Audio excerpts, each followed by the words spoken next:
Hello. अ, आजची तारीख आहे 20 जानेवारी, 29 जानेवारी 2018. आता मी मूवी बघितला. आता वाजले करीब 12:20. आता वाजले करीब 12:20 आणि आर्टिफॅक्ट एपिसोड नाही हा. It's a movie review about Padmavati. वर्षभरापासून काफी पॉप्युलर मूवी होती राव. या म्हणजे करीब 2017, म्हणजे करीब या फिल्मला बनवण्यासाठी करीब 1 वर्ष पूर्ण लागते.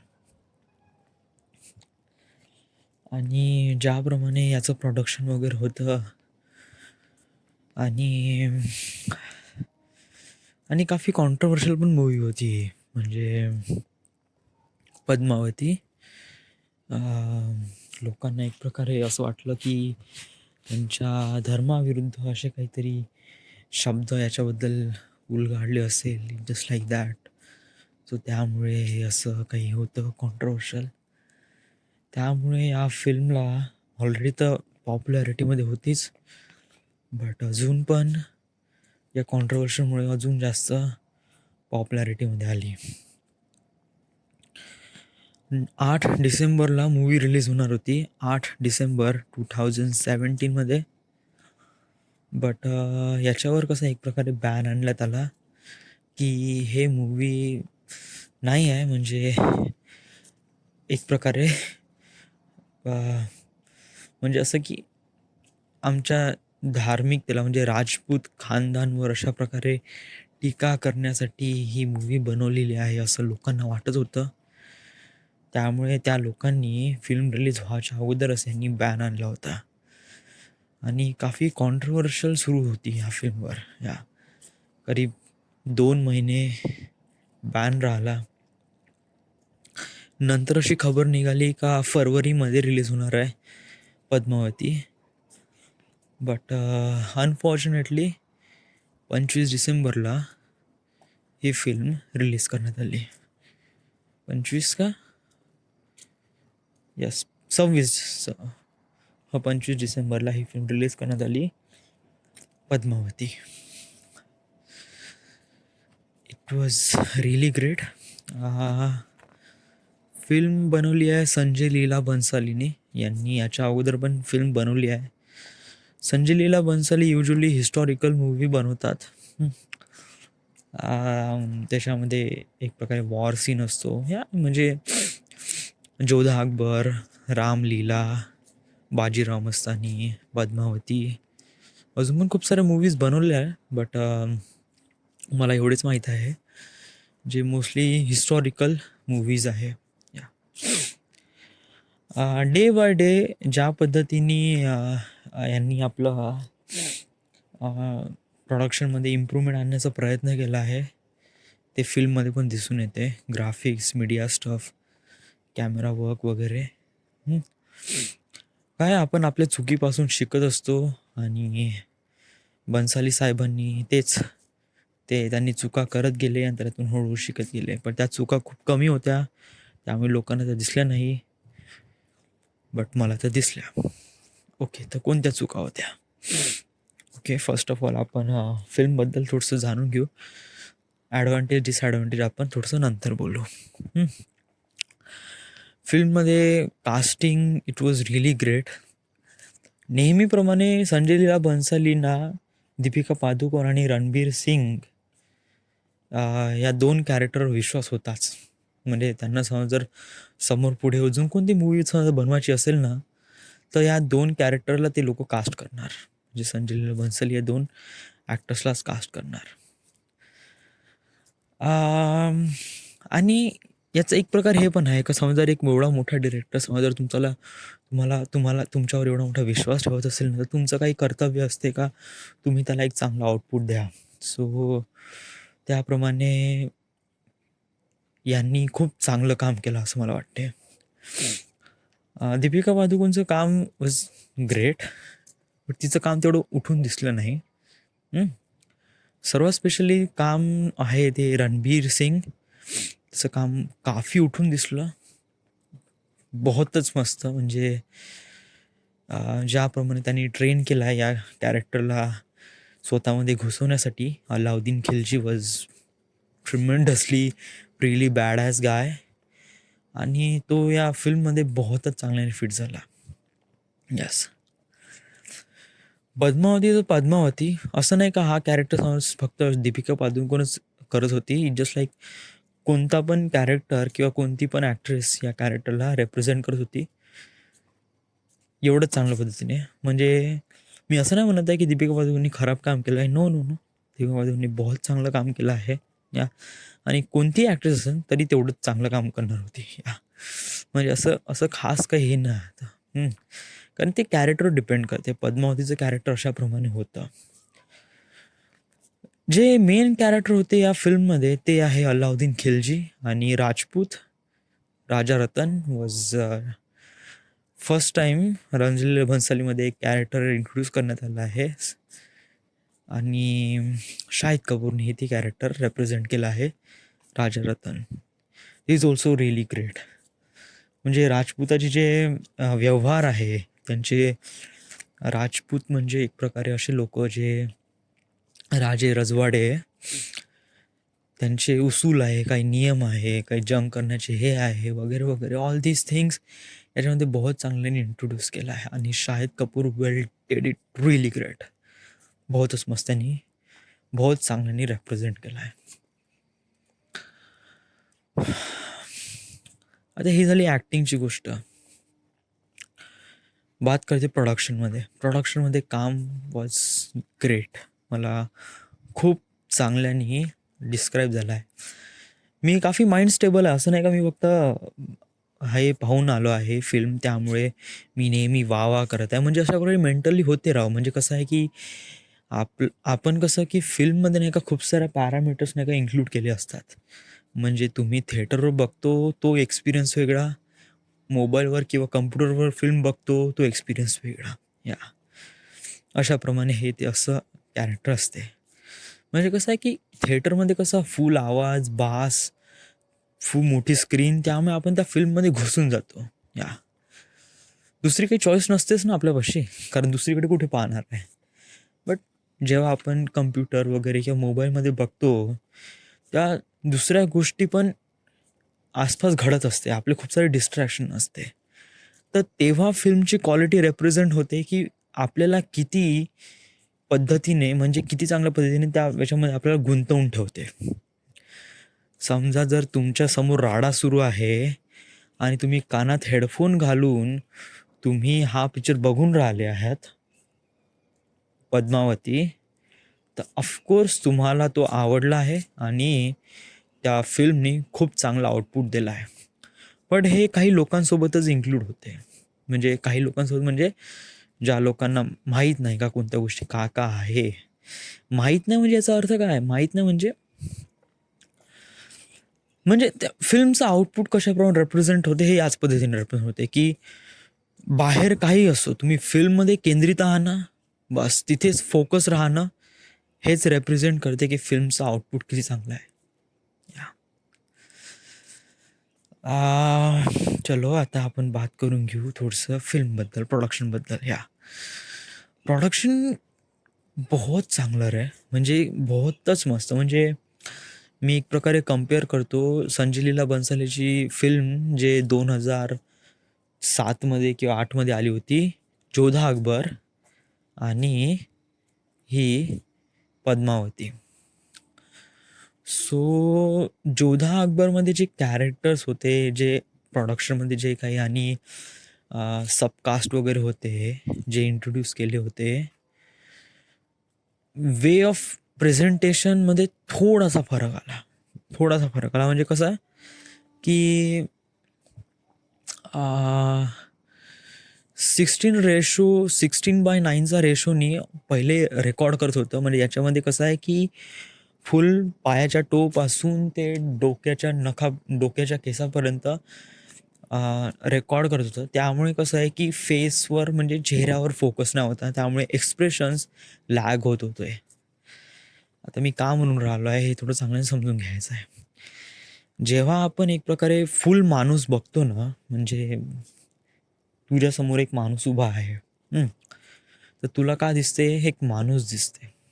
या तू त्याच्या पायापासून ते डोक्यापर्यंत पूर्णतः पाहू शकतो. या बट चेहऱ्यावर तू फोकस नाही राहू शकत. व्हाय? कारण चेहऱ्यावर अशा खूप साऱ्या गोष्टी आहे ज्या दुरून एक्सप्रेस होत नाही, दुरून आपल्याला दिसत नाही. त्या थोडा क्लोज व्ह्यू घ्यावा लागतो, तेव्हा आपल्याला त्याचे एक्सप्रेशन्स कळतात या याच्यामध्ये पद्मावतीमध्ये हेच एक चांगलं काम केलं आहे. एक्सप्रेशन्सला कॅरेक्टरचे जे एक्सप्रेशन्स आहे, जे ॲक्टर प्रेझेंट करून राहिले आहे, त्यांच्यावर फोकस केला. त्यांच्या चेहऱ्यावर त्यांचा ॲटिट्यूड दाखवण्यात आला, त्यांचं अग्रेशन, त्यांचा राग, त्यांचा द्वेष, त्यांचा एकमेकावर असलेला जिव्हाळा, लव्ह, पॅशन वगैरे या साऱ्या गोष्टी दाखवायच्या असेल ना, तुम्हाला क्लोज व्ह्यू घ्यावा लागेल. आणि याच्यामध्ये हाच एक फंडा रेप्रेझेंट केला आहे, क्लोज व्ह्यू घेतला. आणि त्यामुळे नाही का या फिल्मची क्वालिटी अजून जास्त महत्त्वाची ठरली. दुसरी गोष्ट, आता मी जोधा अकबरसोबत थोडंसं रेप्रेझेंट करतो की जोधा अकबरमध्ये नाही का फोकस आणि बोके नव्हता. It just like plain screen. याच्यामध्ये जो स्क्रीनमध्ये येईन त्याला रेकॉर्ड होत राहतं. बट पद्मावतीमध्ये फिल्ममध्ये चांगल्यानी बोके आणि फोकसचा खूप चांगल्यानी इस्तेमाल केला आहे. कोणत्या कॅरेक्टरला फोकस करायचा आहे, कोणता सीन इम्पॉर्टंट आहे, कशावर इम्पॉर्टंट करायचं आहे. It was really great. स्टार्टिंगचा सीन मला खास वाटला, जेव्हा नाही का एक बंदा बासुरी वाजवत असतो आणि साईडला लोक त्याला गिरफ्तार करण्यासाठी येतात. तर फोकस कशावर केला आहे? त्या बासरी वाजवणार त्या बंदावर. का एवढ्या टेन्स माहोलमध्ये पण तो बासुरी वाजवून राहिला आहे. So it was really great. बाकीचं बोके होता, बट कळून राहिलं होतं की ते लोक त्याला गिरफ्तार करण्यासाठी आले होते.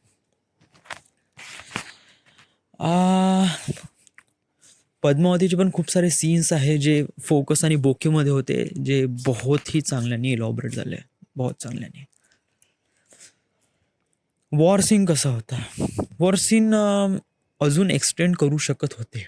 या म्हणजे असं नाही का वॉर सीन खूप बेकार होता, बट वॉर सीनला खूप कमी याच्यामध्ये रिप्रेझेंट करण्यात आला. बट याच्यामध्ये त्यांची गलती नाही आहे. म्हणजे कसं आहे की या फिल्ममध्ये जे ऑल एलिमेंट्स दाखवण्यात आले ना, सगळे एलिमेंट्स नाही का, एक तर खिलजीला रेप्रेझेंट करून राहिले, पद्मावतीला रेप्रेझेंट करून राहिले, राजारत्नला रेप्रेझेंट करून राहिले आहे आणि या तिघांमध्ये असणाऱ्या खिचडीला रेप्रेझेंट करून राहिला आहे.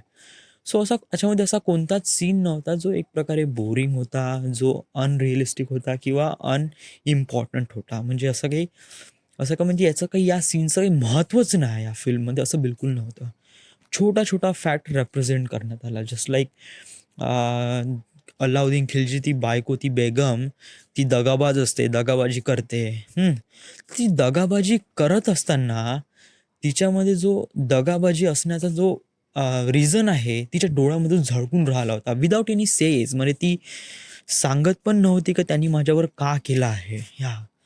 पण तिच्या डोळ्यामध्ये असं झळकून राहिलं होतं की पद्मावतीला, तू अलाउद्दीन खिलजी पाशी जाऊ नको.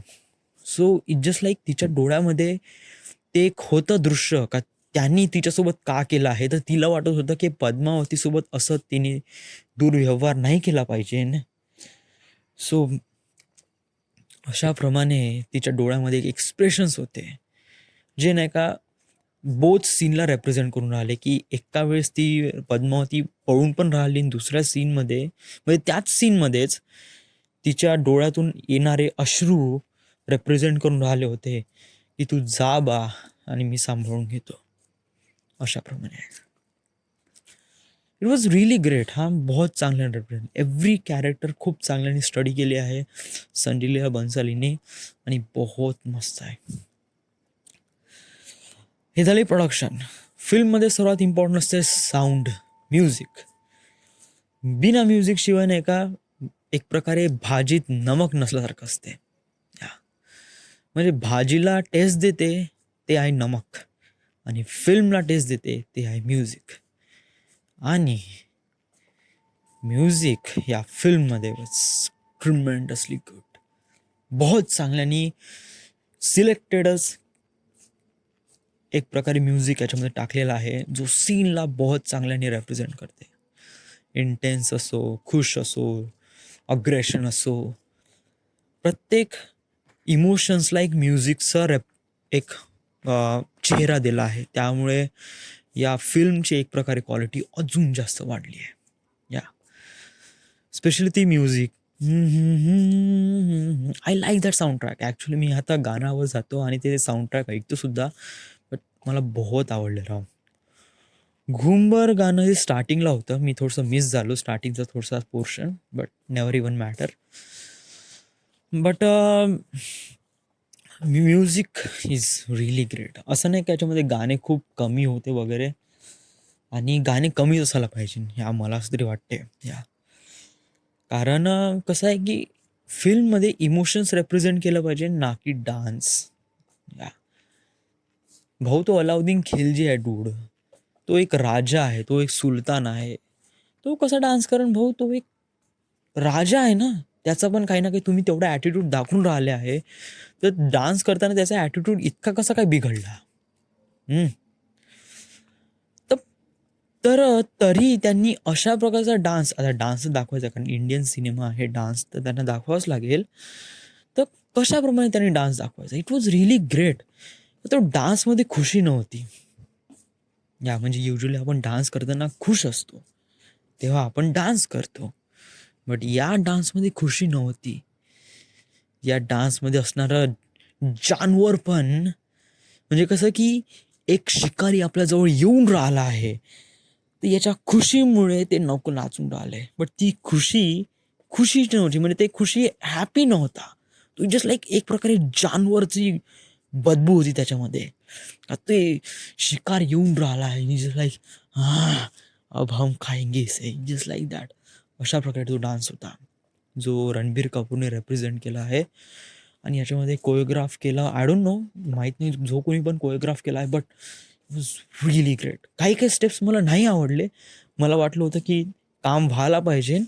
म्हणजे समजा डान्स दाखवायचा असेल तर बॅकग्राऊंड डान्सरनी डान्स केला पाहिजे ना, अलाउद्दीन खिलजीवर फोकस करून त्यांनी लिरिक्स म्हणले पाहिजे होते. बट असं नाही, त्यांनी बोथ वे, म्हणजे लिरिक्स पण म्हणले आणि सोबत त्यांनी डान्स पण केला. व त्या डान्समध्ये एक प्रकारे अग्रेशन्स होतं, ते जानवरची बदबू होती, जे की मला बहुत जास्त आवडली. म्हणजे तो डान्स नव्हता, म्हणजे कसं आहे की यांनी नाही का एकाच सीनमध्ये नाही का 2-3 गोष्टी रिअलाईज करून देण्याचा प्रयत्न केला, की कोणत्या गोष्टी रेप्रेझेंट करायच्या आणि का, त्याच्या मागे रिझन काय आहे. या व्हाय इज ही सो, या म्हणजे जानवर पण, या अलाउद्दीन खिलजी इतका इतका भयानक काऊन आहे, या म्हणजे इतका जानवर काऊन आहे. Getup was costume really great. मला तर बहुत आवडला यार. आणि असं नाही, मला अलाउद्दीन खिलजीचेच ज्या कॉस्ट्यूम आवडले, जस्ट लाईक राजा रतनचे पण कॉस्ट्युम्स आवडले. पद्मावतीचे costume is one of the great. Yeah actually तो कॉस्ट्युम्स दीपिकाने जेव्हा तो विअर केला असेल, इट वुड बी करीब 10 किंवा 12 किलोचा तो कॉस्ट्युमच असेल, कारण ते पूर्ण गहने वगैरे आणि तो कॉस्ट्युम्स वगैरे घालून इट वॉज रिअली हॅवी, बहुत हेवी असते. आणि त्याच्यामध्ये त्यांनी ते घुमड सॉन्ग केलं, was really tremendously good. Hats off to Deepika to do that.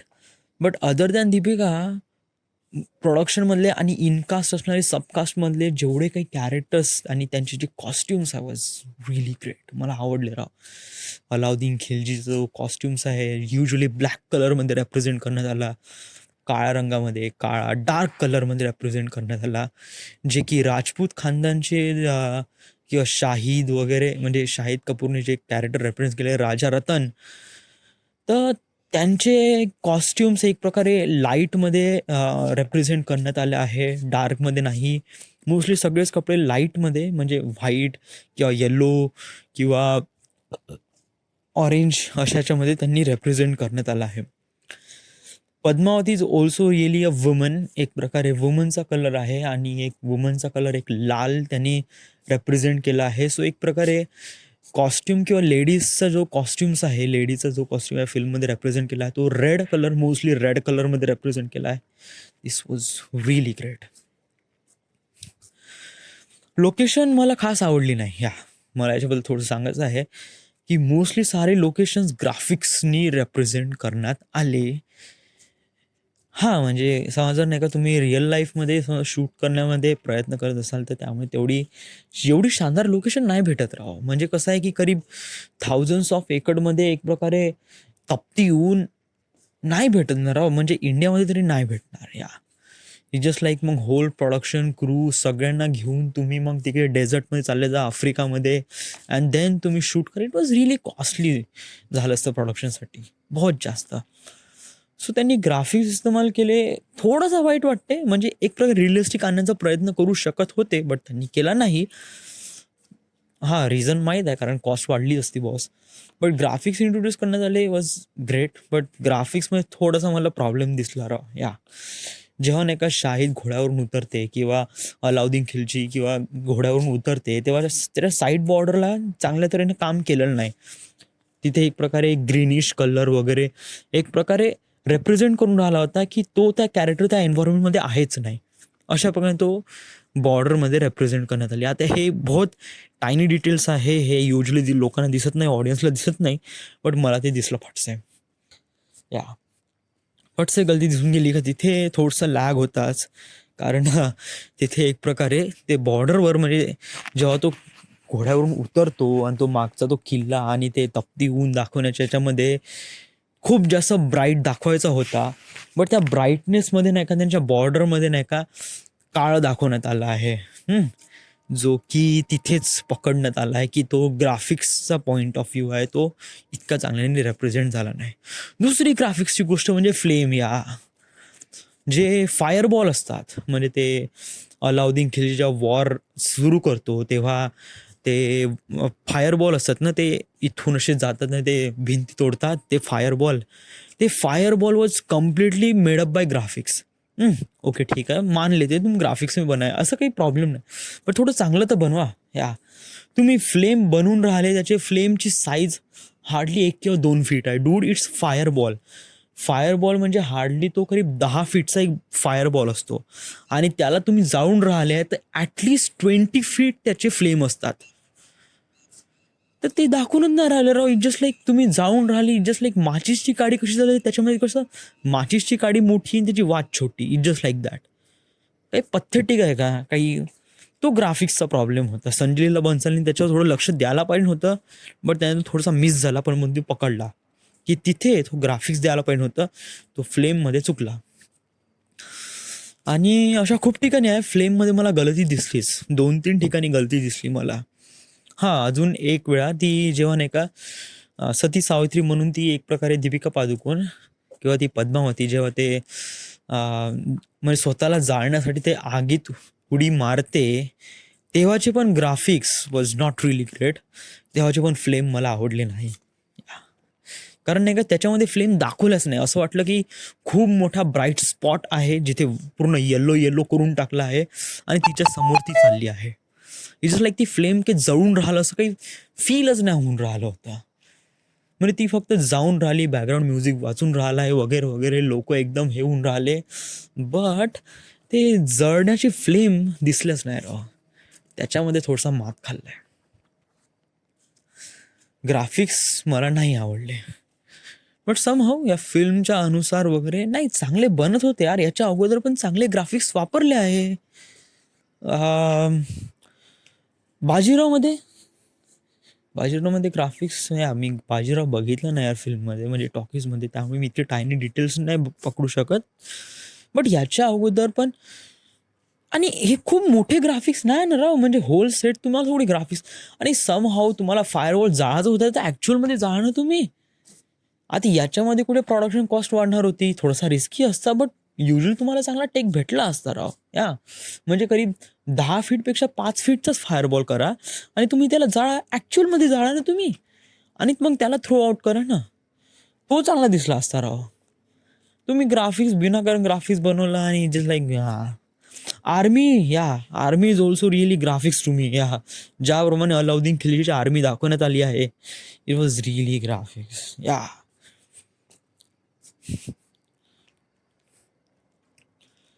आता आता रिअलिस्टिकमध्ये ते आर्मी कशाप्रमाणे रिप्रेझेंट करावं हे मला पण नाही माहीत. बट ते पण मला नाही आवडलं. म्हणजे की एवढ्या शिस्ती पद्धतीने ते लोक एवढं चालत नाही. Just like thousands of people walking through their path. So ते सगळेच लोक एकदम परेड केल्यास टाईप एकदम सावधान स्थितीमध्ये कसे काय चालणार आहे ना. म्हणजे एकाने पाय टाकणार की दुसऱ्याने पाय टाकणार, लेफ्ट राईट इतकं इतकं इतकं coordination dude. How is that possible? आणि ते फक्त 10-15 लोक नव्हते, ते just like thousands of peoples होते. How is that happen? हा, इट्स ग्राफिक्स. या ते ग्राफिक्सने रिप्रेझेंट केलं आणि ते पकडलं फटसे. ते पण नाही आवडलं यार. ग्राफिक थोडासा इश्यू होता यार तो. स्टोरी कशी होती? या स्टोरी हा इम्पॉर्टंट आहे. स्टोरी फिल्ममध्ये स्टोरी वॉज ग्रेट. असं काही होतं नाही ज्याच्यात पकडण्यालायक होतं. म्हणजे त्या लोकांची मेंटॅलिटी वगैरे त्या पद्धतीची होती, त्यामुळे ते लोक अशाप्रमाणे व्यवहार करत होते. म्हणजे जस्ट लाईक अलाउद्दीन खिलजी पद्मावतीला एक प्रकारे म्हणजे तिची खूप प्रशंसा ऐकली होती का पद्मावती इतकी ब्युटिफुल आहे का, बहुत जास्त. आणि तेव्हाच्या राजे रजवाड्यांची अशी हे होती का एक प्रकारे एक सुंदर किंवा ब्युटिफुल आपली बायको किंवा आपली राखील असलीच पाहिजे ना, असं त्या लोकांना इतकं जास्त वाटायचं. आणि त्या पद्मावतीसाठी तुम्ही कधी युद्ध पण करायचे अशाप्रमाणे होतं. So story was good. म्हणजे चांगलं होतं, असं काही हे नाही. प्रत्येक गोष्टी चांगल्या डिस्क्राईब केल्या. या अजून काय म्हणायचं आहे, डायलॉग्स. यस, बाजीराव मस्तानीमध्ये जे डायलॉग्स होते ना, वॉज रिअली ग्रेट. इतके माहोल होते ना माझे डायलॉग्स यार. इथले बाजीराव मस्तानीचे मी फॅन झालो त्यांचे डायलॉग्स. कारण इतके चांगले डायलॉग्स कधीच ऐकले नसेल यार. बाजीराव मस्तानीचे डायलॉग्स आला ऑल टाइम फेवरेट आहे माझ्यासाठी. पद्मावतीचे डायलॉग इज रिअली फेड. या म्हणजे तुम्ही लास्ट टाइम बनवलेली मूवी इतकी चांगली असू शकते आणि त्याच्यानंतर तुम्ही आता जे फिल्म बनवता याच्यामध्ये तुम्ही डायलॉग डिलिव्हरीमध्ये इतके बकवासपणा कसे काय दाखवू शकतात राव. म्हणजे पहा ना, याच्यामध्ये किती चांगली लँग्वेज तुम्ही दाखवू शकत होते यार. बहुत चांगले टाकू शकत होते राव. तरी तुम्ही त्यात टाकलेले नाही. Just like really casual talk दाखला. हां, म्हणजे स्टोरीला रिप्रेझेंट करण्यासाठी ज्याप्रमाणे डायलॉग्स डिलिव्हरी पाहिजे ते दाखवले. बट याला अजून बेटर करू शकत होते. डूड, तुम्ही बाजीराव मस्तानीमध्ये ज्याप्रमाणे तुम्ही डायलॉग्स दाखवण्यात आली, इट वॉज ट्रिमेंडसली गुड. तर तुमचा याच्यात काय प्रॉब्लेम झाला यार? पद्मावतीमध्ये तुम्ही डायलॉग्स दाखवा ना एवढे चांगले, इन्स्पायर करण्याचे डायलॉग्स पण. इट वॉज रिअली फेड. जेव्हा नाही का एक प्रकारे नाही का पद्मावती जेव्हा त्या सगळ्या महिलांना सांगून राहिली का आपलं कर्तव्य काय आहे, तेव्हाचे पण डायलॉग्स इट वॉज रिअली फेड. बहुतच बकवास वाटले यार. या मला डायलॉग्स नाही आवडले. बहुत खूपच म्हणजे क्वचितच काही काही डायलॉग्स आहेत जे खूप चांगले आहे. बस. अजून कशाबद्दल बोलायचं राहिलं? लोकेशन झालं, ग्राफिक्स झालं, डायलॉग झालं, ॲक्टिंग झाली, प्रोडक्शन झालं, कास्टिंग पण झालीच. या everything is good. Unbelievable scene वगैरे असे काही खास होते नाही. हां, एक थोडासा वाटला की धड कटे बट सीना दुश्मन से लढता रहे. तो एक फॅक्ट नवीन वाटला आणि तो ॲक्च्युअलमध्ये दाखवण्यात आला. जे पॉसिबल तर होऊ शकत नाही, बट ज्याप्रमाणे दाखवण्यात आलं आहे लोकांना विश्वास झाला आहे. म्हणजे असं काही हे इतकं म्हणजे अनबिलिव्हेबल सीन वगैरे हा होताच नाही. या बाकी काही असं काही आहे नाही. Everything is good. Film is really great. या तू किती स्टार देतो? मी स्टार नाही देत. या मी तुला सांगीन ॲडव्हान्टेज डिसॲडव्हान्टेज, बट मी तुला रेटिंग देणार नाही. व्हाय? कारण राईट नाऊ मी फिल्म थिएटरमध्ये बघितली आणि थिएटरमध्ये जेव्हा आपण फिल्म बघतो ना, तेव्हा ती फिल्म कितीही बकवास असो तुम्हाला ती आवडतेच. कारण तो एक थिएटरचा एक्सपिरियन्स असतो जो आपण ते बोलतो. या मी याला रेटिंग देईन जेव्हा मी हे फिल्म कम्प्युटरमध्ये किंवा टी व्हीवर पाहीन. या तेव्हाच देईन का हे फिल्म आपल्याला किती चांगल्याने बाउंड अप करून ठेवते त्याचसोबत. तरी ॲडव्हान्टेज डिसॲडव्हान्टेज वगैरे सांगितलं जातं. एव्हरीथिंग इज गुड, असं काही होतच नाही. बस really great. So yes. So yeah so बहुत बोललो राव. किती बोललो आपण? 30 मिनिट बोललो आहे फिल्मबद्दल. जास्त बोलू नाही तरी 1 वाजत आला आहे. आपल्याला सकाळी उठून आपल्याला नागपूरला पण जायचं आहे. सो रात्रीचे 12 वाजता आपण रिव्ह्यू करून आलो आहे Padmavati. Was good and it was really amazing movie. Sanjay Leela बन्सालीचं एक नवीन इन्स्टॉलेशन होतं आणि जे आवडलं राव. याच्यापासून मला एक सीख भेटतं राव की आपल्याला म्हणजे कसं आहे की अशी एवढे सारे एलिमेंट्स आपण बायनरी कोडमध्ये पण खूप सारे एलिमेंट्स आहे ते आपण फक्त विचार करून डिस्क्राईब करून राहिलो आहे. बट त्याला कुठं ना तरी आउटपुट लिहावं लागेल. कारण समोर जाऊन आपल्याला खूप जास्त त्रास होणार आहे. कारण समजा ते सीन आपल्याला आठवत नसले तर बहुत जास्त प्रॉब्लेम होऊन जाईल. सो जसं आपल्याला ते आठवलं ॲटलिस्ट ते रेकॉर्ड तरी केलं पाहिजे असं मला वाटते. तर तुला लिहिण्याचा त्रास होत असेल तर right. So this is the end and thank you.